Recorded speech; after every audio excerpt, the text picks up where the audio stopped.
Looks And like we're we're live. back. Greetings, everyone. This is Lucian Vâlsan, broadcasting from Cluj-Napoca, Transylvania. As always, alongside with me is Herr Jon Gunnarsson, broadcasting from Deutschland, and our producer James Huff, broadcasting from the States, hopefully making sure everything works just fine despite Google's opposition.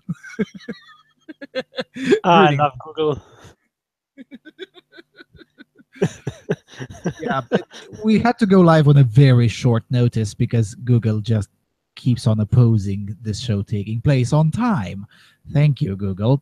And we were still whining in the background that we're still missing Blog Talk. I mean, Blog Talk was better. It was just better. Yeah, the quality was half, the audio quality was half of what it is on YouTube, but everything else was just better.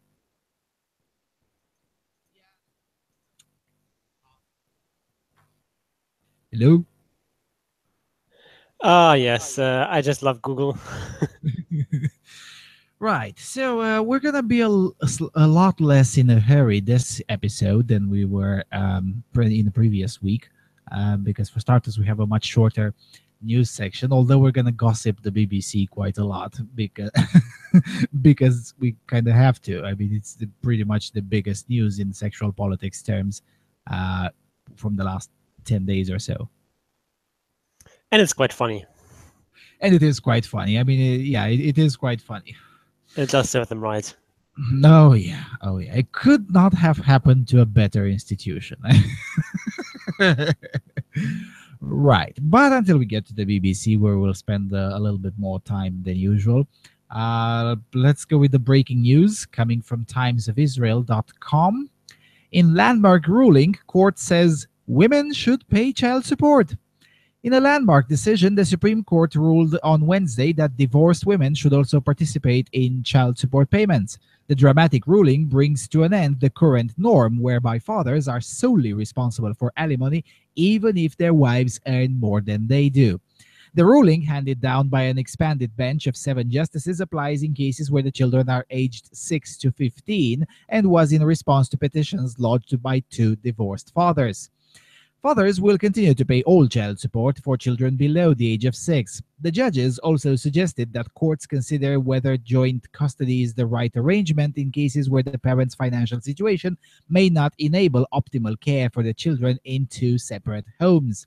When there is joint custody and the economic situation of the mother is the same as the father, or even better, and where both parents have to pay similar sums for the needs of the child during the month, the current law is liable to harm the best interest of the child and to deplete the father's resources to the point of actually impairing his ability to keep up his share in the joint custody over time, Judge Uzi Fogelman wrote in the court's decision.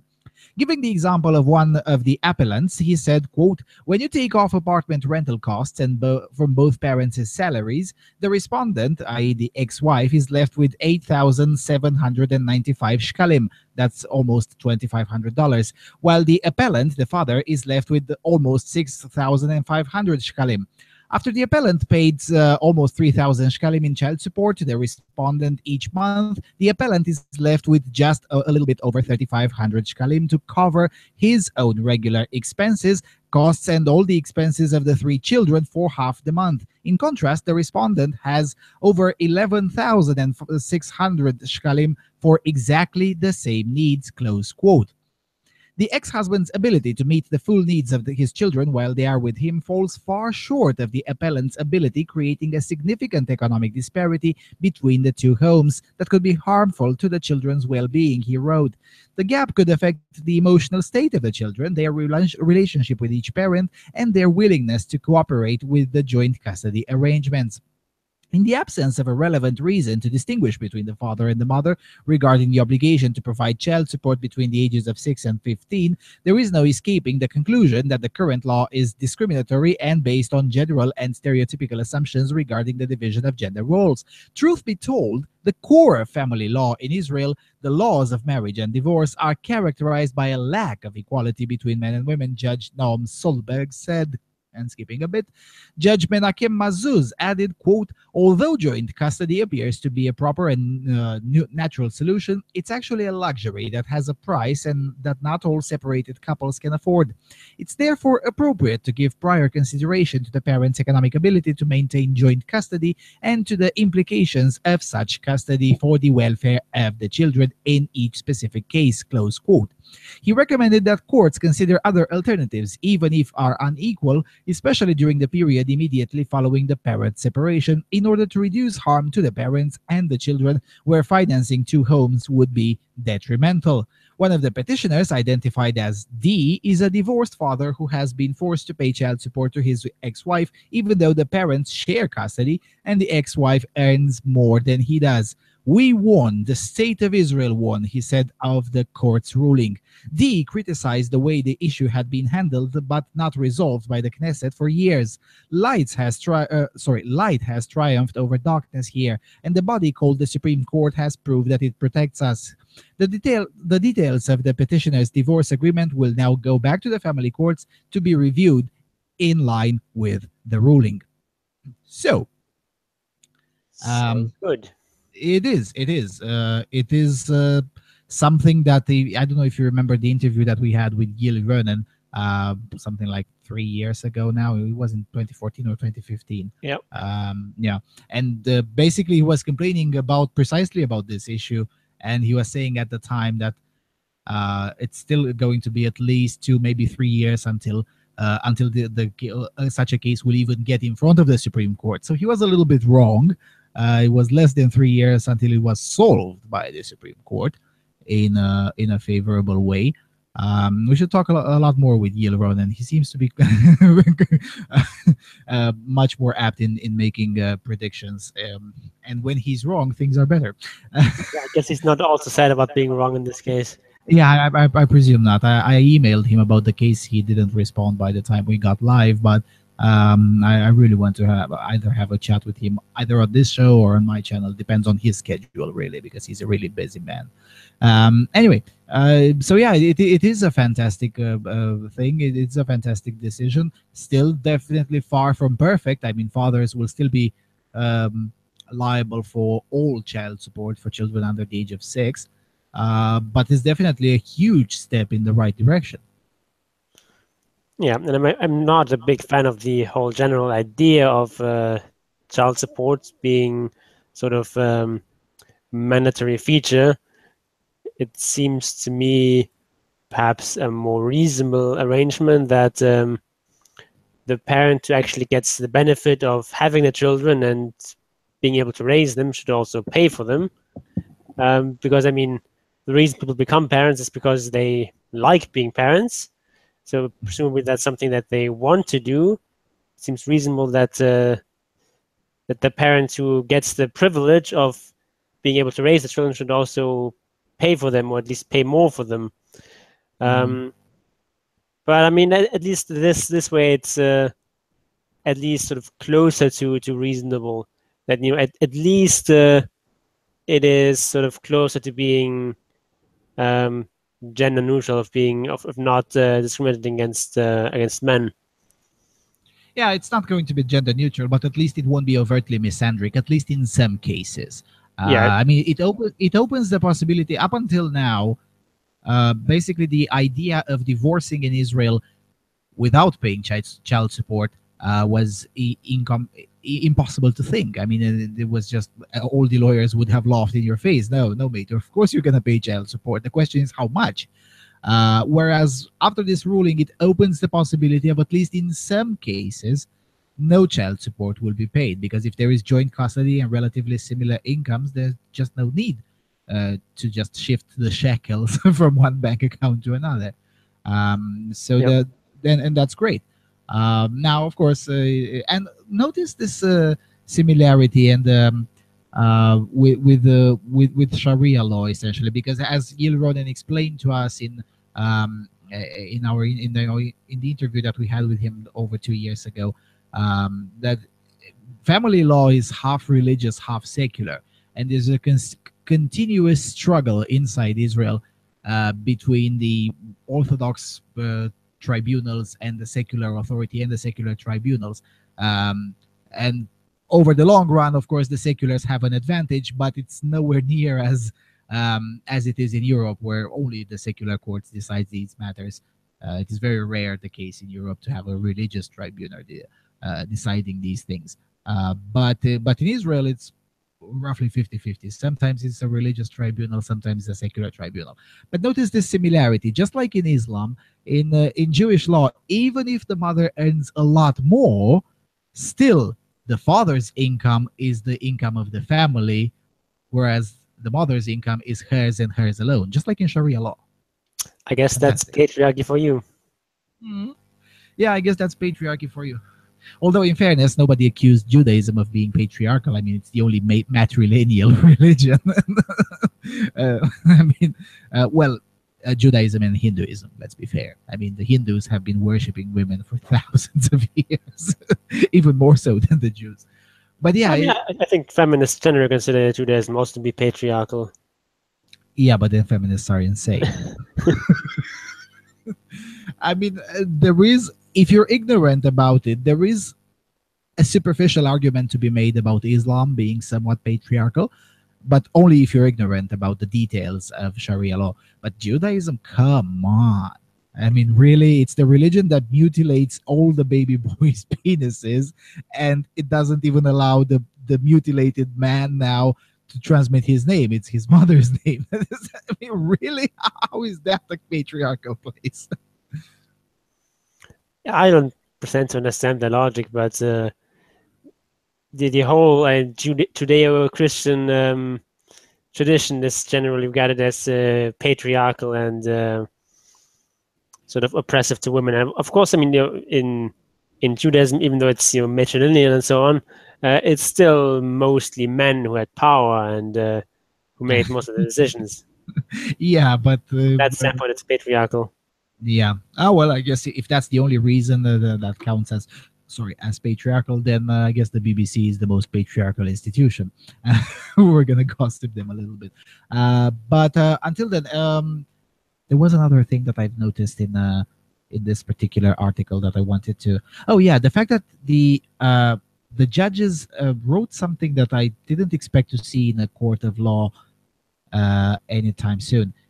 Namely saying that these particular laws harm both the best interest of the child to have a meaningful relationship with both the parents and depletes the father's resources.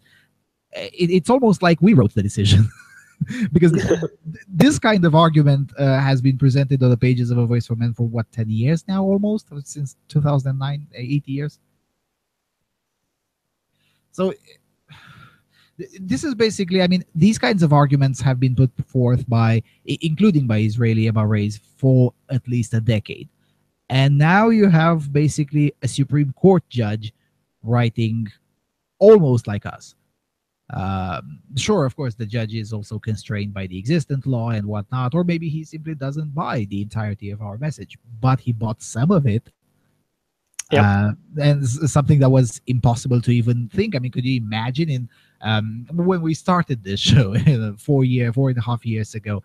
Well, before we make our 5-year anniversary of this podcast, we're gonna read articles like written by us, but coming from a Supreme Court of a country. It's amazing how many positive things have happened in the last half a decade. Yeah, it's really quite surprising how fast things are moving. Yeah, and well, I'm glad that they're moving fast because I want to get over with this whole business by the end of this decade, so I can start a different project. Let's do it. Well, that's a little bit too optimistic for me, but but at this rate, we can definitely hope to end this project by the middle of the next decade. Yeah, it seems reasonable. All right, let's get to something very unreasonable.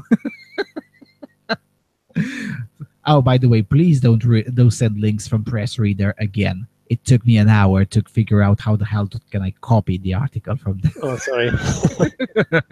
Anyway, coming from the Daily Telegraph, but it's behind a paywall. So Jon sent me a link from Press Reader, which I guess it's fine if you actually want to do what it says, which is to read. But if you want to copy it into the script of the show, now that's a problem. Anyway, Daily Telegraph, the BBC to switch men for women on screen. The BBC plans to to replace men with women on radio and television programs as it tries to deal with the gender pay gap. Insiders have said that rather than raise their salaries, the BBC will seek to boost women's pay by giving them plum jobs currently filled by male presenters. The BBC is planning to take men off radio and television, and replace them with women in an attempt to close the gender pay gap the Daily Telegraph can now disclose. But the prospect of replacing high-earning male stars when contracts come up for renewal could further open up the BBC to sex discrimination claims, this time by male celebrities. Lord Hall, the BBC's Director General, has promised to end the gender pay gap by 2020, giving the corporation just 3 years to ensure women receive equal pay. This weekend, more than 40 high-profile women at the BBC wrote an open letter to him demanding that he act now. With the budget for BBC talent earning more than £150,000 constrained by spending controls, the BBC can only increase women's pay by cutting that of men. Lord Hall said last week that the total budget for talent cannot be allowed to increase. While some male stars may volunteer pay cuts, it is unlikely that the kind of savings needed can be secured. The total sums paid to 96 stars earning more than £150,000 is just under 30 million. Women who make up about a third of the list are reckoned to receive about a quarter of the £30 million total. Skipping a bit, the BBC spokesman said, quote, contracts obviously come up for renewal all the time, but we're not going to carry out negotiations through the newspapers. Ultimately, people will be able to judge our progress when the next figures come out, just as they'll be able to judge how other organizations are doing when we all have to publish gender pay gap figures by April. Male celebrities whose presenting jobs could come under scrutiny include Graham Norton, who earns up to £900,000 for a Radio 2 show and Eurovision, Jeremy Vine, who earns between £700,000 and £750,000 for hosting a Radio 2 show and several television programs, Matt Baker, presenter of Counterfile and The One Show, who earns more than £450,000, and Stephen Nolan, who is paid up to £450,000. Lawyers have warned that the BBC already is facing legal action from women for sex discrimination and equal pay claims, could find itself being sued for sex discrimination by men as well if they are dropped from programs. James Watkins, an employment lawyer with the Slater and Golden law firm, said, quote, dropping older, better paid male presenters raises the prospect of the BBC being sued for sex, age, and age discrimination. It is going to be difficult for the BBC to simply shift people off certain shows just because they're men, close quote. The BBC will gamble that male stars already on high salaries will not want the adverse publicity if they try to sue for sex discrimination. Sharing the list of women who signed the letter to Lord Hall, including Jane Garvey, Sue Barker, Emily Maitlis, Sarah Montag, Michelle Hussein, and Fiona Bruce, Louisa Compton, editor at the Victoria Derbyshire program, asked, quote, but where are all the men speaking out separately, close quote. Maitlis, who many were shocked to find excluded from the best paid list, wrote on Twitter, quote, they're all kindly and supportively messaging us in private. Hashtag now go public. Lord Hall last night said he had made the issue a personal priority for the past 4 years, but recognized that we do need to go further and faster. He wrote, quote, when figures are published next year, I'm confident that they will look very different, close quote. And this is why anti-discrimination legislation is cancer. Yeah. Well, basically, no matter what you do, you can be sued by someone. Yeah. Now, admittedly, this is particularly, although this thing with the anti-discrimination thingy is a cancer that's been spread all over Europe, but it is particularly more serious in the UK because it's a more lawsuit-happy culture. We just don't sue each other that often in continental Europe, but in the UK, the lawsuits are a lot more common. People sue each other for all sorts of stupid reasons. Now, of course, nobody can beat the Americans, but the Americans still have that system from the UK.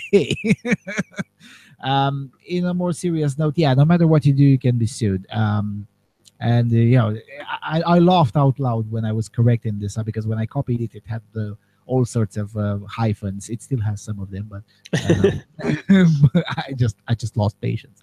Anyway, as I was reading it, I was like, oh, they are now liable for lawsuits based on sex and age discrimination. So it's a never-ending spiral.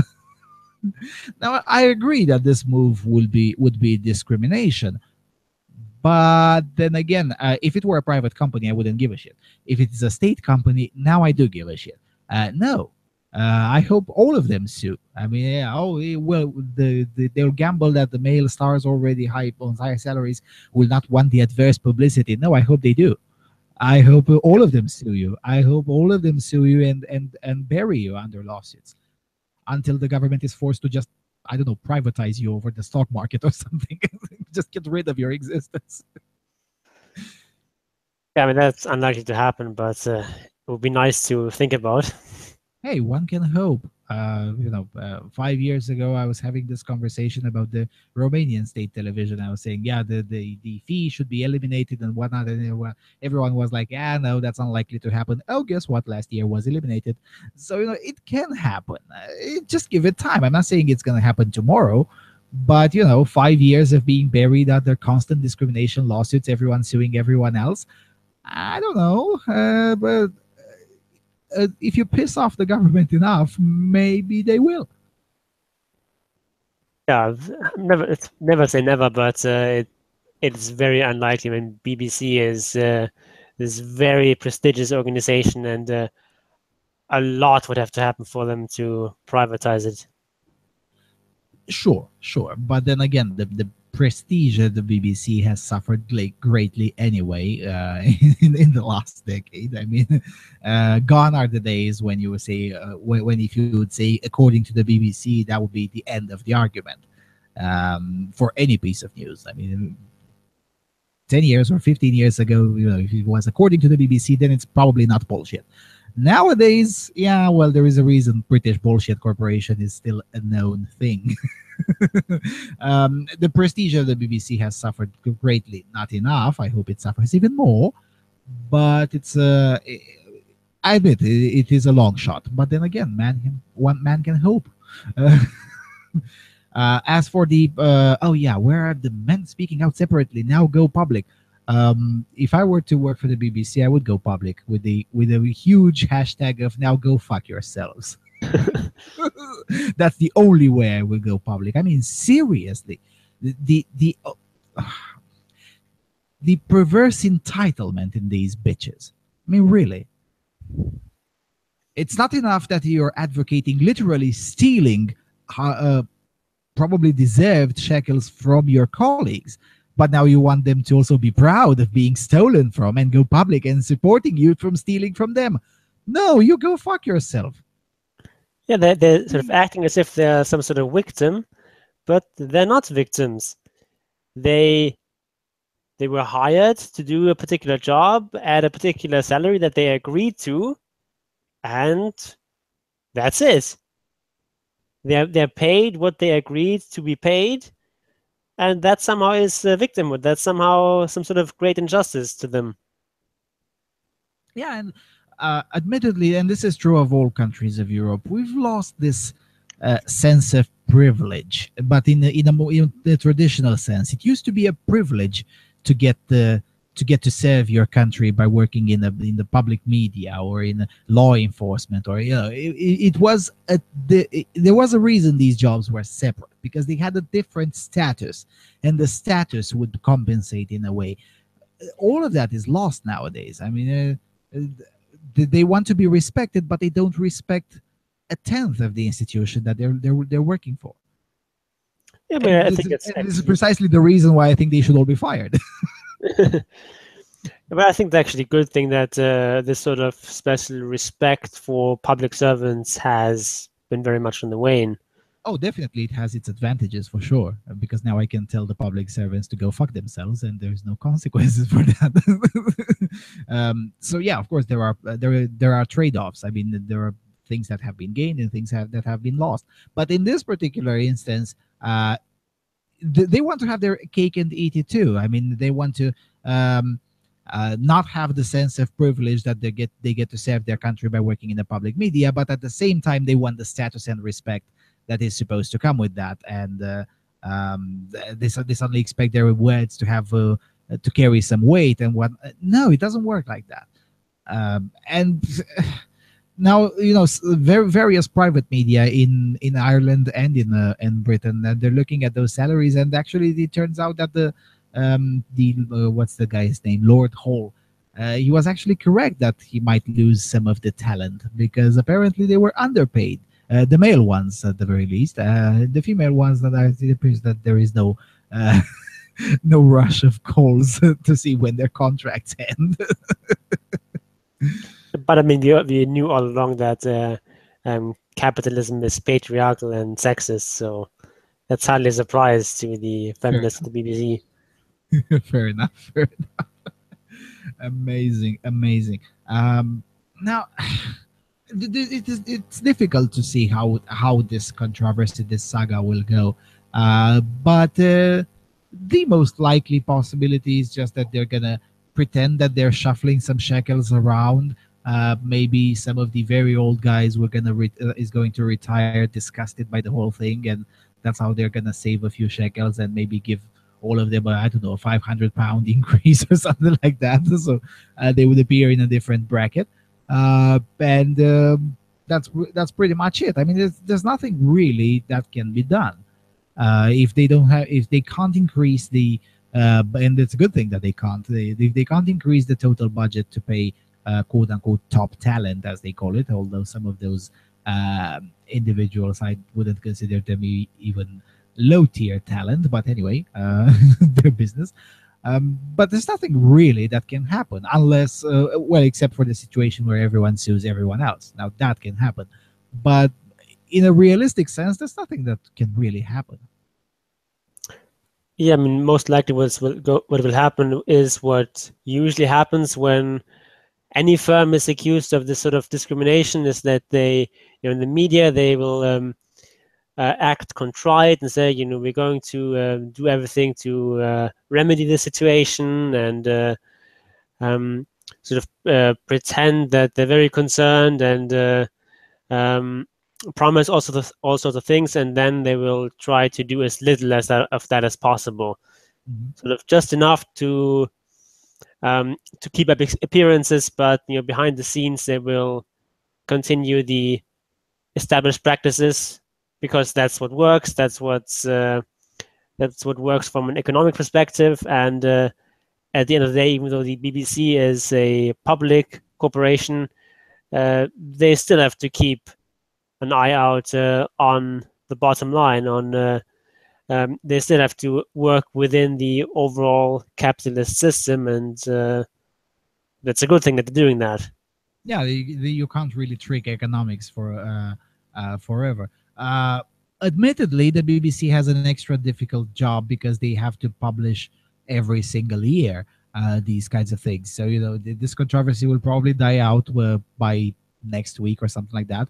Maybe even maybe 10 more days. It won't last forever. People have a short memory. But then again, it will come up again next year around April or May when they're due to publish their figures again. Because again, this cannot be solved because there is nothing to solve.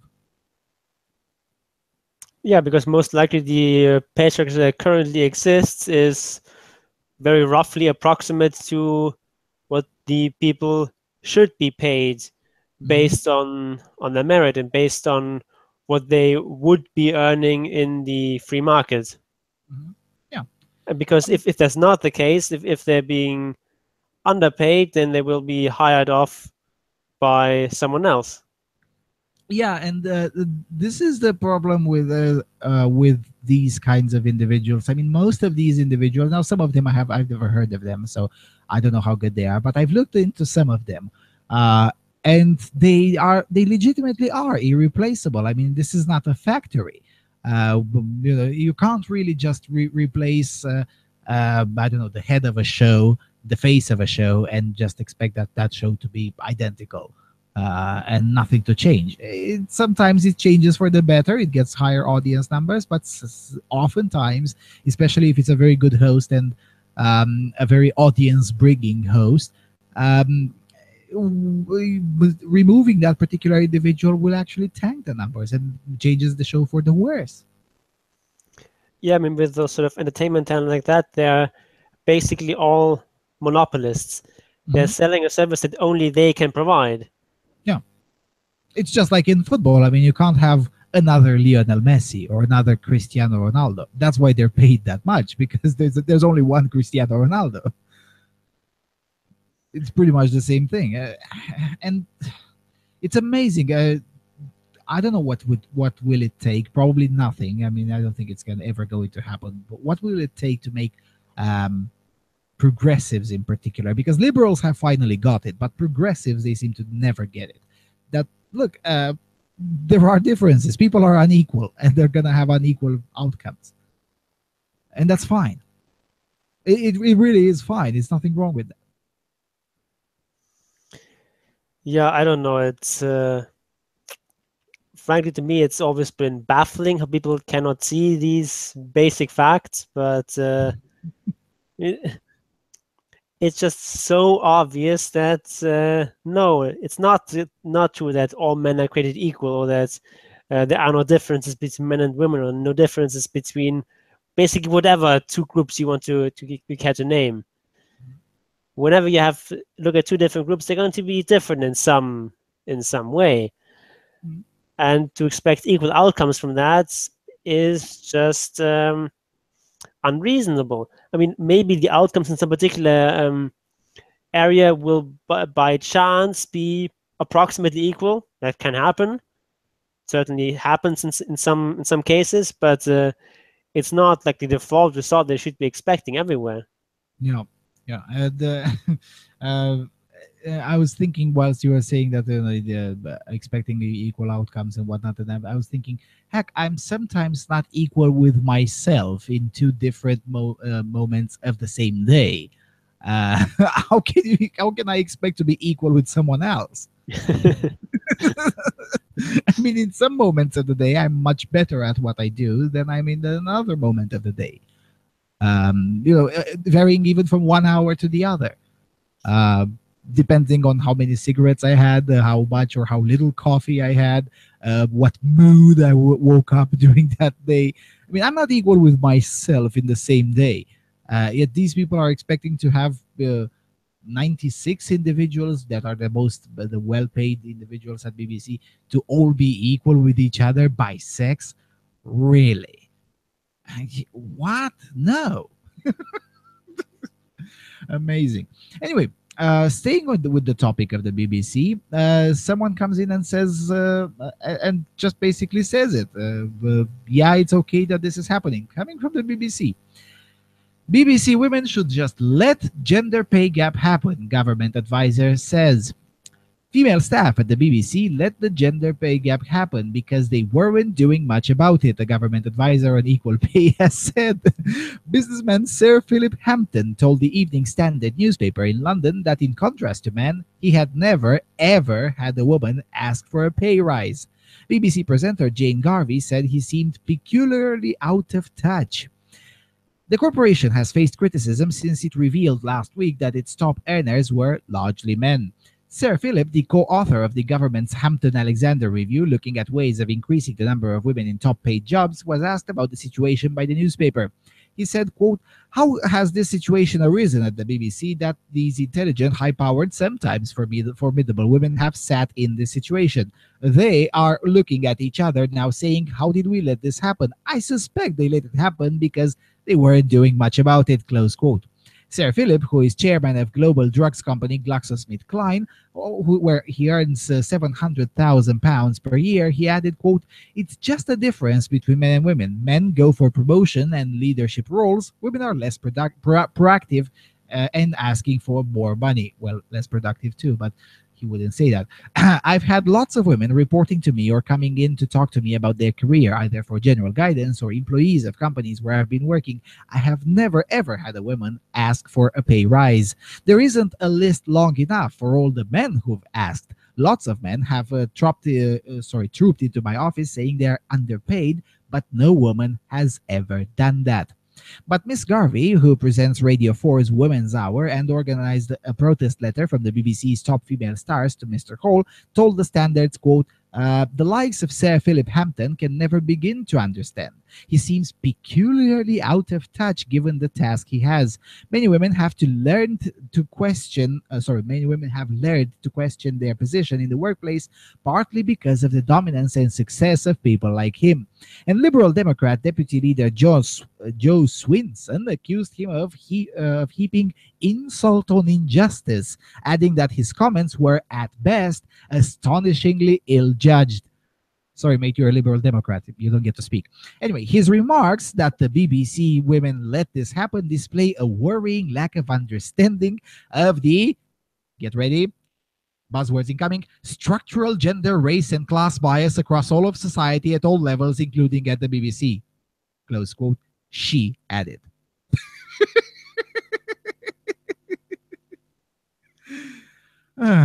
Amazing. And again, this guy, Sir Philip Hampton, is definitely not a conservative. I mean, he's a very soft-spoken, establishmentarian lefty guy.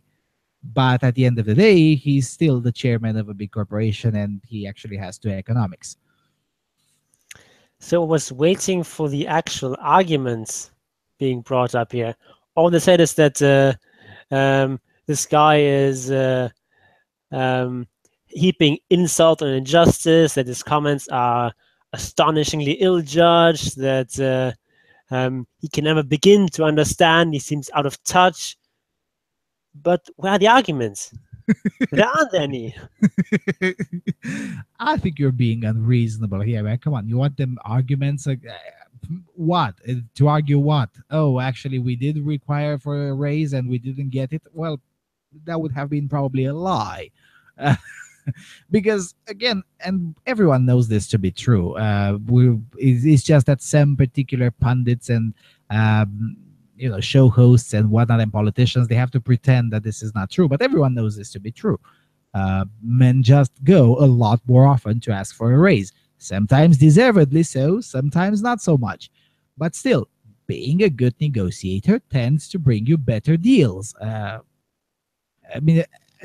Maybe these women should read The Art of the Deal by Donald Trump. Maybe they'll learn something from there. I mean, if you negotiate more aggressively, overall, not every time, but overall, generally, you'll get a better deal. And when it comes to, as we said, these people, the top brass, the top well-paid, quote-unquote, talent at BBC, they're monopolists. So basically, most of their pay is negotiated, by and large. I mean, they're not hired like a factory worker. Oh, this is the salary table, you fit here, and there you go, start working. It doesn't work like that. Yeah, it seems that a lot of people regard the employer-employee relationship sort of like a parent-child relationship, that the parent gives the child certain chores, and then the child fulfills these chores and gets rewarded with pocket money for that. And if you do a particular chore and your brother does the same chore and your brother gets more pocket money than you do, then that's unfair, and so you complain. that sort of seems to be the mentality here. But in reality, the employer-employee relationship is a business relationship. It's someone. If you're an employee, you're selling your labor, and part of your job as an employee is a certain amount of salesmanship. You have to actually be good at selling your labor. You have to be able to go up to your boss and present your labor in a good light. You have to argue for why your labor is worth more than the employer is currently offering. That's part of your job. And I'm aware that it's often awkward and hard to ask for a raise. But I mean, this sort of discomfort is something that men also have to deal with. It's not that women are prevented from asking for a raise, or that there's some sort of social stigma against women asking for a raise. It's just that most of them don't do it because it's awkward, it's unpleasant, and in general, they just don't care about money as much as men do. Yeah, Um, yeah, this is particularly the case. Yeah, I mean, in every study in which women were asked what they're looking for in a workplace, usually the pay was like the fourth or the fifth priority, whereas for men it was at worst the second priority. It was almost always the first. In very few cases, it was the second. yeah, and I mean, especially if you ask for a raise and the raise is denied, then it sort of puts a strain into your relationship between you and your boss, which can be unpleasant. Make working at this place um, less pleasant, and that's definitely a cost.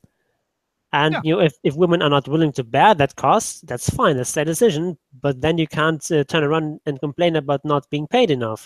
Mhm. Yeah, I've actually been through this several times, and the only instance that I clearly do remember with all the details is when I was denied the raise. Now, admittedly, when I asked for the raise, not only I knew I deserved it, but I also had a parallel better offer. So it was for me basically, I'm gonna get more money anyway. But I would have preferred to remain at that particular job because I liked it, but I also wanted a lot more money. So, I went in and asked for the raise because, and, presented the mathematics of why I deserved it and why everyone is better off anyway. The direct boss was like, "You're absolutely correct, but unfortunately, I don't decide these things. It's the top brass that gets to decide it. So I'll just forward your request." And the top brass rejected it. And I was like, "Okay, it was nice doing business with you. I'm out." And went to work for the place that already offered made me a better offer. Most of my colleagues, uh, especially the female ones, they were like, "Oh, well, are you kidding me? They just said no, and now you're leaving." And I'm like, "Yes." And some of them also said, "Yeah, maybe we should try do the same thing." And the women were the last to leave from there, and half of them they never didn't even try. The other half tried, and I think only one of them got a raise, but she was at a very low level. So at the very least, um, that was the least that the top brass could do. Uh, and it seemed that very, very normal to me. Now, admittedly, I wasn't considering the sexual politics angle at the time. I was like, just, yeah, well, okay, they don't want to give me a raise, then fine. They should get a less experienced employee for the amount that they're willing to offer. It just seemed normal. And yes, of course, there is a cost, and of course, there is a it puts a dent on your self esteem when they say no. But at the end of the day, you're I still don't understand why this employee thing is seen as separate from a freelancer. I mean, I always see myself as a freelancer, regardless of whether I'm an employee or not. I mean, at the end of the day, no one forces me to work there. Yeah, but that's this sort of mentality that if you're an employee, they sort of have to take care of you, like a parent takes care of his child. Yeah, And and it's just this really infantile mindset that I'm not sure how to shake people out of that. in some places, particularly Britain and most of Eastern Europe, where these sort of 0-hour contracts or 2-hour contracts have become pretty common. These are the places where at least the average person is being forcibly shaken out of this mentality because they suddenly realize, hold on a second, we're all freelancers now. Because when you have a 0-hour contract, that's obviously you don't have too many quote unquote rights. So therefore, you have to do everything you can to first of all get more hours out of that 0-hour contract, get a second job, and you suddenly start to behaving and acting like a freelancer, whether you want it or not. And 2 or 3 years under this regime, and you suddenly start to question some of these my employee mentality. But then again, these people are the armchair or the champagne socialists. Because let's face it, most of the people at the BBC are champagne socialists. They don't get to see that because especially the very well paid ones. The ladies who complain that they earn just £400,000. I'm sorry, you don't even negotiate your contract directly. You send your lawyer to it because you're too busy with something else. like doing your makeup. I mean, these people are really disconnected from the realities that myself, and I'm sure you too, have already gone through at least once. Yeah, and I mean, I'm sorry, but I'm just not feeling a lot of compassion for women at the BBC complaining that they only make 200,000 pounds per year. Cry me a river.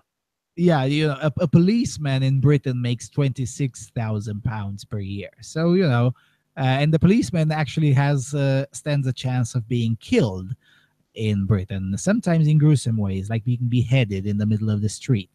You don't risk anything. So yeah, as you said, my level of compassion. I mean, I'm at my most sociopathic mode when I speak about this topic, about the poor ladies who just earn £400,000 per year and how oppressed they are.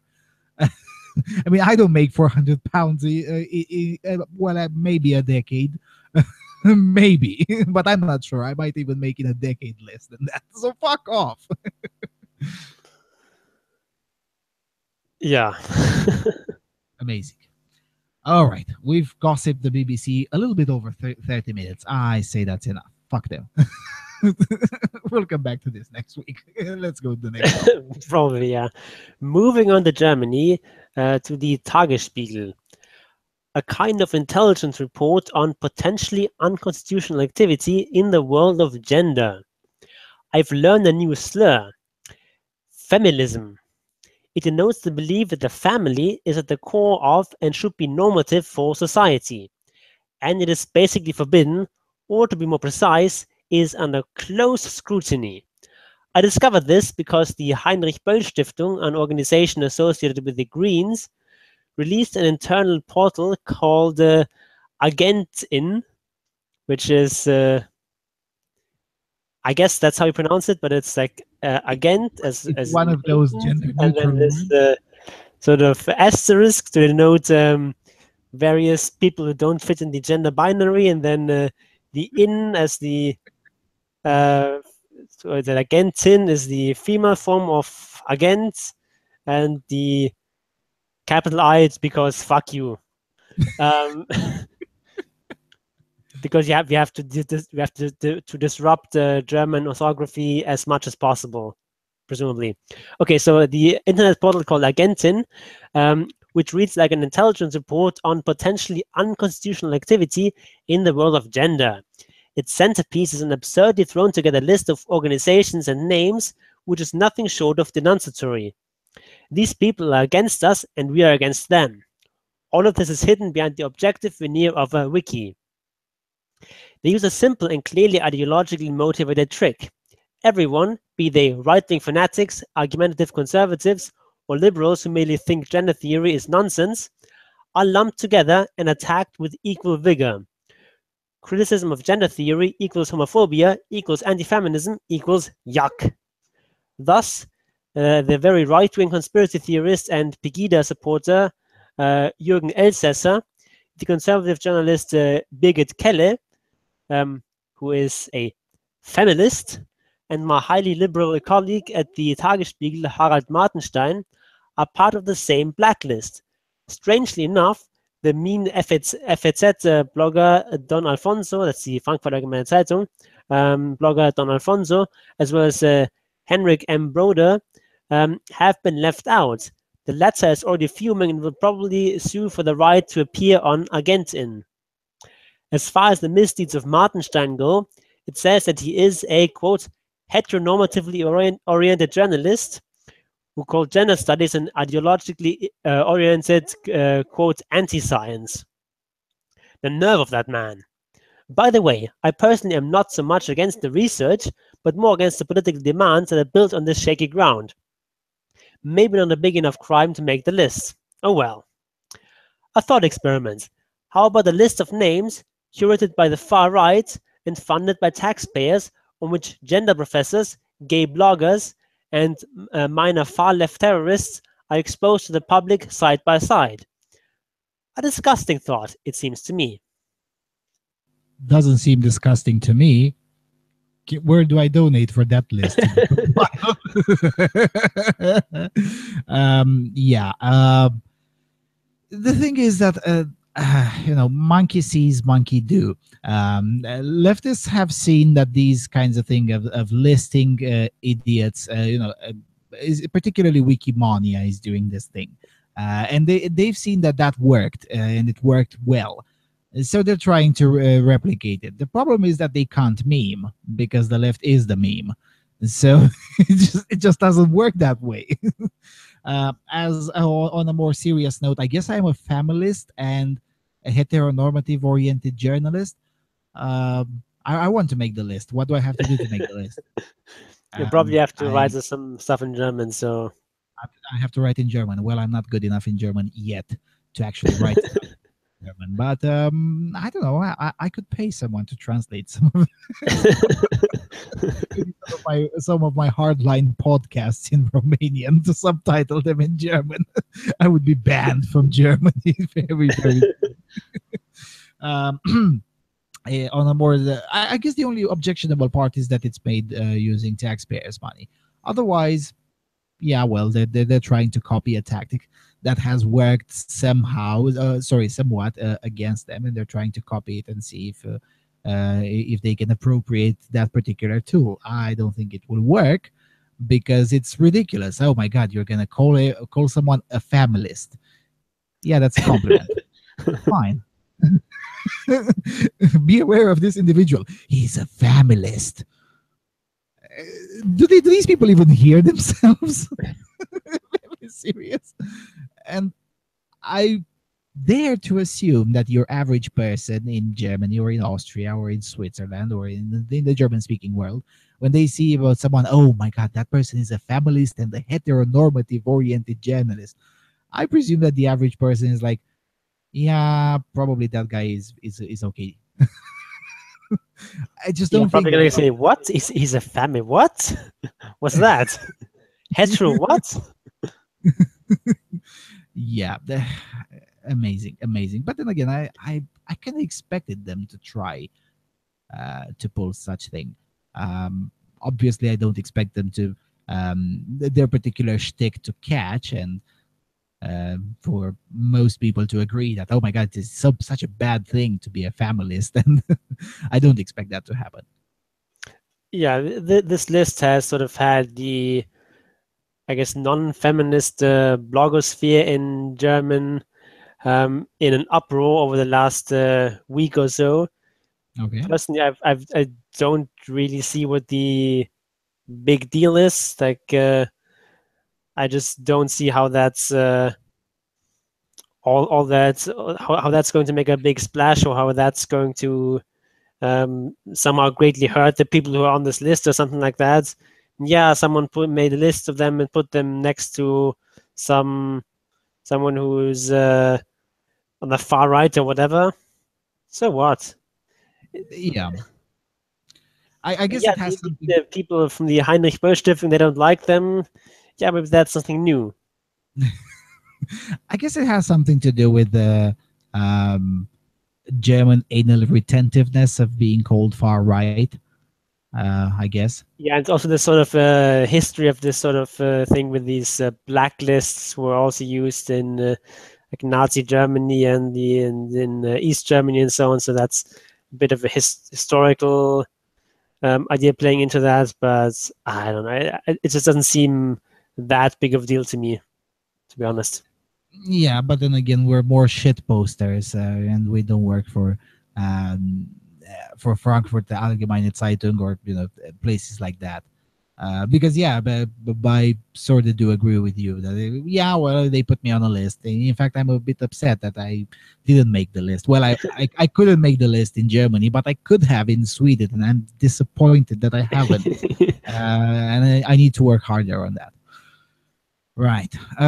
So yeah, I hope they do more, and I actually do hope that a competing list emerges. I'm pretty sure that the quote unquote far right list would be far more interesting, especially if it contains evidence, quotes of various gender studies professors and the most the biggest lunacy that they ever uttered and things like that.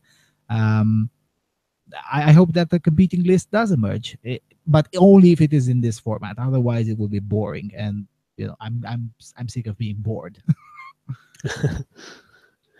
Right. Okay, staying in Germany, coming from Die Welt. Sex on Ulster steamer more expensive for the man than for the woman. A couple has been ordered to pay a total of 2,600 euros for indecent behavior because they had sex aboard an Ulster steamer from Hamburg, as the Hamburger Morgenpost reports. And the Ulster is a river that runs through Hamburg. When the 39-year-old man and his 32-year-old girlfriend were sailing along the Ulster in July, they couldn't keep their hands off one another. They didn't let other guests or the captain's repeated loudspeaker announcements ruin their fun. This was probably due to them being considerably inebriated. When the ship's master finally intervened, the woman is said to have punched him in the face. While her partner has already been sentenced to a fine of 2,100 euros, the 32-year-old had to appear in court in Hamburg on Wednesday. The judge closed the case conditional on payment of a 500 euro fine. She did not justify this leniency with the woman's severe inebriation in July of 2016, but with the fact that she had become a mother in the meanwhile and, quote, seemed to be quite reasonable to the judge. Her child is said to have been born 9 months after the trip on the Ulster.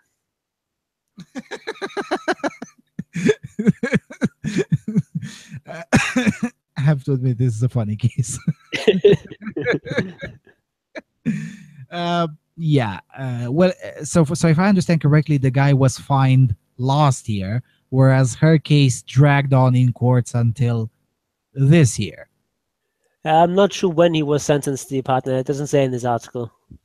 I see. I But see. he was sentenced earlier in any way. At an In any earlier case. date, yeah. Now, okay, because if it's been a long time since he was sentenced, I don't know, 4 months or more, I can, at least I can understand, and I can hardly accuse the judge of bias, but rather of maybe it wasn't even the same judge, but these kinds of cases, I presume that it's like everywhere else in Germany. A judge gets to hear 1,000 such cases in a month, and if there's two or three judges handling these kinds of cases, there's just no way humanly possible for them to keep track of them and make sure that they hand out similar punishments and whatnot. If it's been a long time since her partner was sentenced, I can understand. And I definitely can't accuse the judge of bias. I can accuse the judge of incompetence, of being inconsistent, but not necessarily of intentional bias or misandry. Yeah, I don't know Uh, if it was the same judge for both of them. Um, yeah, Probably not, I think, but I don't know. Um, the thing is, though, if it was a different judge, then this doesn't prove any sort of bias. But I would like to just once see a case like that where um, the man gets the more lenient sentence than the woman when they both committed the same crime. Or I mean, in this case, even the woman actually committed a more serious crime because yeah, she also punched a man in the face. yeah. Um, but maybe there are some cases out there. Probably there are some cases where a man and a woman commit a similar crime together, and the woman is punished more harshly. But I'm not aware of any case like that. I don't know in Germany of any case of like that, but I know one in France and two in Romania, but over a span of like 10 years. They're very rare, and they probably are in Germany too. But again, I expect them to be as rare as everywhere else, which is one in several years or something like that. Yeah, but I mean this kind of thing just happens all the time. Hmm. Absolutely, absolutely. They did And the same crime, or even in this case, the woman even did a significantly worse crime, yeah. and she gets just a quarter of the Hmm. punishment. Hmm. Hmm. Yeah, and I presume that these sorts of indecent exposure and whatnot, they're considered a minor crime, a misdemeanor, right? Yeah. Yeah, but still, punching a dude in the face should be a felony. At least that's my sense of judicial affair works. Yeah. Maybe I'm wrong. I mean, I could be wrong, but I presume I'm not. Yeah. It is, and I think these kinds of situations are inescapable, and I don't think these will be the last to change, if they'll ever change. Because this kind of thing, oh, but she's a recent mother and whatnot. These kinds of things tend to work very well with women. Now, I hate to repeat what I've said several shows ago, but I think the solution here is to have old conservative women judges, because it just seems to work. I mean, in this country, as I said several times, in Romania, 75 or 78% of the judges are women, and almost all of the women old traditional conservative. And as a result, you have these cases happen very rarely. And especially in divorce cases, you can notice that the judges are extremely harsh, sometimes unreasonably harsher with women than with men. And they always argue the same thing, the same way that the female judges. They're like, it takes a woman to know another nasty woman. Believe me, she's no innocent. Those are fake tears. And most of the times they're correct, actually. I mean, the rulings rarely get overturned. Maybe that's the solution. Put in these cases very old women to be judges. Yeah, I mean, in this case, the judge was a woman, but whether she was old or conservative, I have no idea. Well, I guess it's worth a shot, but otherwise, I don't think it is escapable. Most women and most men will be impressed for if a crying new mother comes in front of him or her and says, "Look, I didn't know what I was doing. I was drunk, whatnot. Please don't throw the book at me." Most people will get impressed by that. And I don't think that can change anytime soon, if ever. Yeah. Now, of course, it would help bear these situations better if we hadn't had the feminists screaming in our ears that all men are privileged and pigs and oppressors, and unwavering refusal to ever acknowledge that there is such thing as female privilege in some situations. I mean, it would help bear these situations better if the feminists hadn't been screaming in our ears for the last several decades. Yeah, and then there's even this sort of like cultural norm or cultural pressure to like explicitly treat women more leniently. This, going beyond any sort of um, gender-centric biases that might exist in the first place. Like, for example, I think we talked about this on the show, and in the past there was one interview with a retired German judge who said that whenever he had a female defendant and had to come up with a sentence, he would always think to himself, what sort of punishment would I give a man? And then would reply a sort of discount to that, a woman's discount, maybe reduce it by like a quarter or something. And he also said that many of his colleagues also use a similar procedure, and that sort of thing is not just like innate in our culture. Something that's something that is Intentional. quite recent, and that's quite ideologically influenced, and that's something that definitely can be changed. I hadn't I haven't remembered that, and that that can definitely change.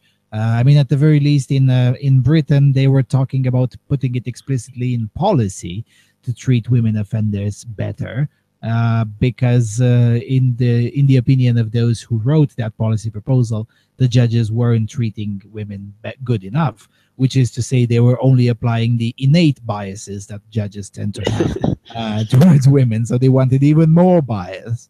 Is something that, as you said, ideologically driven and explicitly written in policy.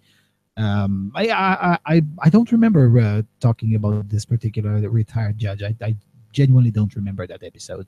Yeah, that wasn't a particular case. I mean, I think that interview is already like 7-8 years old or something like that. That's before the show started. But I think I mentioned it in some discussion at some points. But maybe I'm misremembering. Okay. Yeah, well, if you have, I don't remember it, but that puts the things into a much clearer perspective. And yeah, that sounds like something that not only could but should change for sure. I mean, why? Again, it would probably help if at the very least, I mean, judges are people at the end of the day; they're not robots. But if they were aware that they already have an innate bias, whether they like it or not, most of them do have an innate bias to favor women. Maybe they would stop doing this algorithm. At least some of them, because yeah, okay, some of them are ideological zealots. Those are the hardest to change. Usually change them by replacing them. But I think just some of them are. They just don't realize it. Yep. All right. Okay, let's go. Oh my God, it's that one. Okay, let's go to the last one. Okay, coming from NL Times from the Netherlands. Sexually harassing women, catcalling to draw heavy fine, jail time in Rotterdam. The municipality of Rotterdam is making sexual harassment of women on the street a punishable offense. The city's general local regulation was adjusted so that anyone who catcalls, follows, asks for sex, or bothers a woman in any way will face a fine of up to 4,100 euros or up to 3 months in jail. This takes effect on January the 1st. Security Alderman Horst Erdemans announced, RTL News reports. From next month, Rotterdam enforcers will start issuing warnings for sexual harassment on the street. 4 extra enforcement officers will be appointed to help with this. The city is also establishing a hotline for Rotterdam is considering a separate approach to harassment of gay, lesbian, or transgender people. A recent study showed that 8 out of 10 women in Rotterdam between the ages of 18 and 45 have dealt with sexual harassment on the street, Edemans said. Quote, everyone should feel safe on the street. The fact that women feel so restricted in their freedom that they adapt their clothes to, or avoid certain parts of the city is unacceptable, he said. Amsterdam also adopted its general local regulation to make sexual intimidation on the street punishable. In the Dutch capital, offenders could also face a fine of up to 4,100 euros or up to 3 months in jail. This isn't yet actively enforced, however. The Amsterdam City Council still has to discuss it over the summer, a spokesperson for Mayor Eberhard van der Laan said to RTL News. So, basically, any interaction you have with a woman might be illegal. If you I bother guess, her in any way, yeah. What are they going to do? Shut down the red light district? I mean, because it sounds like it. I mean, and especially the public soliciting services that they do exist in Amsterdam, those definitely have to be shut down because they're now a liability for the clients. I guess if the woman asks you for sex, that's okay. Yeah, I guess that's okay. Being a man and being annoyed by all the hookers that approach you on the street, that's fine. No, that would be sexist. That would be sexist if you're annoyed. Yeah, I see. Yeah, that makes sense. On a more serious note, it should be noted that there are at least 2 parks in Amsterdam and one in Rotterdam where it is explicitly legal to have sex in those parks, basically in public. And one of those in Amsterdam, I've actually seen it. It's full of condoms every morning. Now, I'm sorry if someone catcalls you whilst you're getting fucked in the park. Uh, and if you feel that's harassment, maybe you shouldn't be having sex in the park. Just saying. Also, it is unacceptable that women are feel restricted in their freedom, that they adapt their clothes or avoid certain parts of the city. I'm sorry, that's at least in part a problem that you created. I mean, nobody forced you to import the entirety of the Sharia law in the city. I mean, just saying. Yeah. Also, this whole thing about feeling safe. The Yeah. thing is, men on the streets are less safe than women. Yep. Maybe men are not as often victims of sexual harassment or um, rape or whatever. Um, but if you include like all crime, like real crime, then men are far more often victims of crime on the Absolutely. streets. Absolutely. Mugging, Maybe men robbery. don't feel more unsafe because I guess women in general are a bit more fearful. Maybe men are often reckless. Um, so maybe in terms of feelings, it's true that women feel unsafe more often, but the correct response to that would be maybe some sort of public awareness campaign. You know, women, you're not actually that unsafe, or men, maybe you should watch out better. Um, but this sort of thing just feeds more into this false perception that women are more unsafe, which they're not. They're not, yeah. Yeah, especially if you include, mugging, burglary, beatings, and of course, murder. Uh, in all of these stats, men are far, far higher. Especially, street murder. Uh, Whenever a woman is killed on the street, it's international news because it happens so rarely. Whereas now, admittedly, it doesn't happen that often overall with men either in the Netherlands. But still, I mean, if you have five murders in the street in a year, at least four of the victims will be men, for sure. And it is what it is. I mean, I'm not saying that more women should be killed to make things equal or things like that. It is what it is. But as you said, it feeds into this. It creates a narrative that is then perceived to be true when in fact it isn't. Um, but again, with this portion of the and okay, maybe not with clothes, but avoiding certain parts of the city. I'm sorry, but that's called basic self-awareness. Men do that too. You don't go at 3 a.m. in a neighborhood where you know that there might be some violence, or you know that there are many out of control junkies, which is actually a problem in the Netherlands. Um, you just don't do that. If you know that that particular area is dangerous and it's 3 a.m., you don't walk through there, or you take a cab. Men do that too, but they don't need a national program or a city hall committee to concern themselves with that because it's considered basic self-awareness.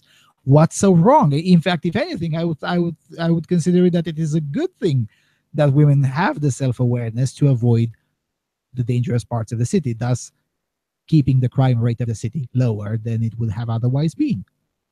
Yeah, and maybe this sort of awareness is part of why the crime rate against women is so low. Yeah, yeah, maybe it certainly is a factor. I don't know if it's necessarily the decisive or even the biggest factor, but it would make sense to be one of the factors.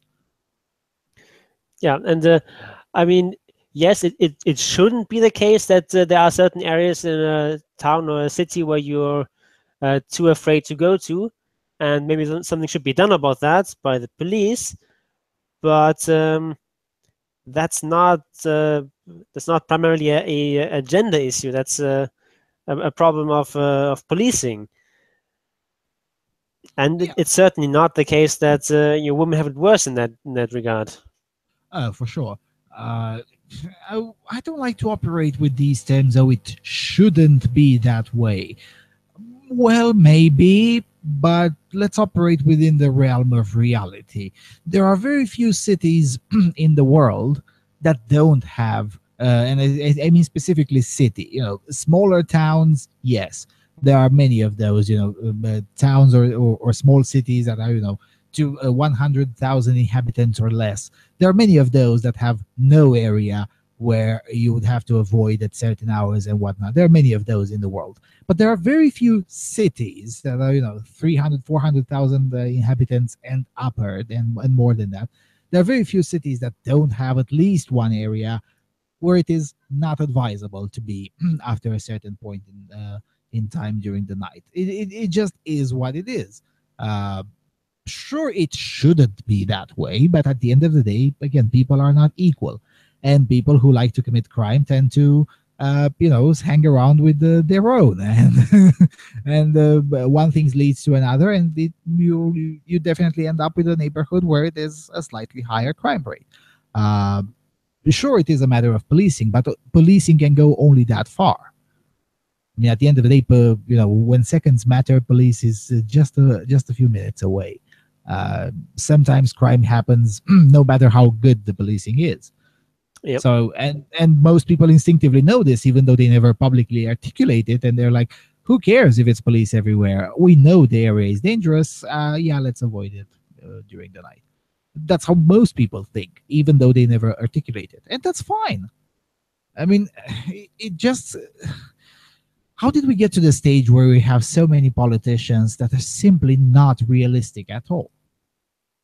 I mean, it seems to me that at least the person who wrote the speech, because it's not the mayor himself, it's a spokesperson, doesn't necessarily or doesn't want to live, or at least doesn't want the mayor to have a speech that is in accordance with reality. Like in the La La Land, oh, it shouldn't be this way. Yeah, well, so it is what it is. Now what? Yeah, I don't know if that's really something that is recent. I think politicians have always lived in La La Land to a certain extent, because what politicians do is not primarily dictated by reality, but by reality as it is perceived by voters. Fair enough. And if pretending to live in La La Land gets you more votes, then politicians will live in La La Land. True, true. True. Yeah, I guess the voters were a little bit more realistic in the past, because at the very least you wouldn't hear these, um, or at least you wouldn't hear that often, this kind of extremely dreaming speech that is completely devoid of any sort of realism. I guess the voters were more realistic in the past, or at least they projected the image of being more realistic, because in the past you would hear especially local politicians saying, yes, we have crime in that area, we're going to try to fix it, here's the numbers of how it has gotten slightly better or slightly worse since, I don't know, the previous report and whatnot. They would never try to go with this idealistic utopian claptrap of, oh, there shouldn't be. And I don't know, I guess I just get really triggered on the when I encounter this kind of language, because it just strikes me as absurd. Uh, yeah, sure, but everyone should have a huge house, a 5-bedroom house with a pool. Everyone should feel safe, and everyone should be able to go in certain parts of the city at any moment at any given time. Okay, now back to reality. No, nobody is going to. Not all people are going to have a 5-bedroom house with a pool, and no, not everybody will be safe all the time in all portions of the city at all moments of the day. It's just not possible. Yeah. As for the Maybe separate, we should provide you with the trigger warning next time. as for providing a separate approach for to harassment of non-straight people and trannies, uh, really, really. So what is the harassment so radically different? I mean, is catcalling look different for lesbians? Yeah, maybe we should have like extra police officers just against harassment of furries, and then another special department of the police just for otherkin, and The Department of Other Kid. of otherkin related crime. Now the Department of Otherkin Feelings Security. Yeah, that sounds like something we could see in a decade or so, probably even earlier at the way things are going. Yeah, no, I don't understand this whole thing. I just don't. And again, I would. It surprises me that it comes from the Netherlands, a place that has understood this sort of social liberalism uh, to a much more extreme way than than than probably any other country in Europe. Uh, and but it seems that they understood only the positive parts. They don't understand that everything is a trade-off. I'm sorry, but when you make a thing about your sexuality being so public everywhere all the time, I mean, have you recently been to Amsterdam? I mean, it's a porn city. It really is. Especially the old town, which is most of the town actually, because they didn't have the They didn't have a smart commie like Stockholm to tear down most of the city and replace it with communist buildings. But anyway, um, I mean, there's sex-related stuff everywhere, and then you have the parks where everyone has sex in public during the day and during the night, but especially during the night. And then you have, extremely accessible and quasi-legal weed everywhere, and all sorts of other hallucinogens. When you have all of these entire mix together, and then of course you have the one or two places, sort of neighborhoods, where you have believers in the Sharia law. When you have all of these together in the same place, yes, some friction is going to happen, and there will be some trade-offs to this, much higher degree of openness and whatnot. Um, and some of those trade-offs, yes, that includes some catcalling. Maybe, I mean, I'm pretty sure that there's more catcalling in Amsterdam than I don't know, in Stockholm or in um, I don't know, Bucharest. But it might have something to do with the fact that you have so many drugged tourists and you have a much more sexually encouraging city. Um, I mean, it just is part of the trade-off. And again, it just seems to me very unreasonable not to expect some of these things and don't overreact with it. Oh my God, we're gonna have a separate task force to punish catcalling, and then we have another separate task force to punish catcalling and harassment of non heterosexuals and trannies. Come on, really, really. Yeah, and I mean, what about wolf whistling? Certainly need another task force for that. Yeah. Again, I'm not going to sit here and defend necessarily wolf whistling and catcalling. I'm just gonna call them very irrelevant stuff. And I'm not saying they're necessarily okay, but again, when you have so many drug tourists and a highly sexually open city, because that's what it is, that's what Amsterdam is, and Rotterdam, and not to mention Rotterdam, you also has lots and lots of sailors who, when they get there, well, the first thing they do, they stop at the brothel. I mean, I've seen that happening several times when I was there. When you have such a place, yes, there will be a little bit more catcalling, a little bit more. Uh, is it really that hard to just tell the public to just suck it up? I mean, you wanted a certain level of liberty. Yes, it has some trade-offs. I would dare to say that those trade-offs are worth it. Yeah, but you're not going to get a lot of votes with telling Suck people it. to suck it up. True, true, true. You're right. That's why I'm not a politician, and I and I'm not running for stuff. Admittedly, I don't. I also don't have a proper face to be a politician. I would have to first do some surgeries to look more like Justin Trudeau if I want to be voted. Right. Okay. So that would be pretty much it. A very short news section. We gossiped the BBC. We gossiped the Netherlands. We gossiped the Green Party in Germany. Come on, we accomplished Yeah, quite a lot.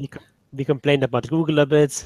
We complained about Google. Yeah, we should complain a little bit more about Google. We're still missing Blog Talk. I mean, Blog Talk was better. Yeah, the audio quality is better on YouTube than on Blog Talk, but everything else is better on Blog Talk. We could play music. We could take calls. Can do none of these things. Gag, if I try to play music on Google, it distorts it. It shuts down the channel. It horrible, horrible. Right. Next week, will both of you be available? Because I Yes, am. Sorry? Yes, I will be available. Oh, okay.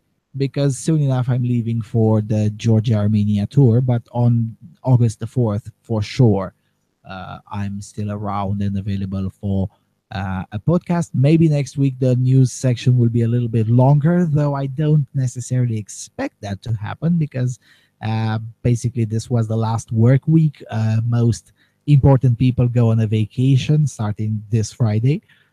So I expect to be even more deserted of a news section next week. But who knows?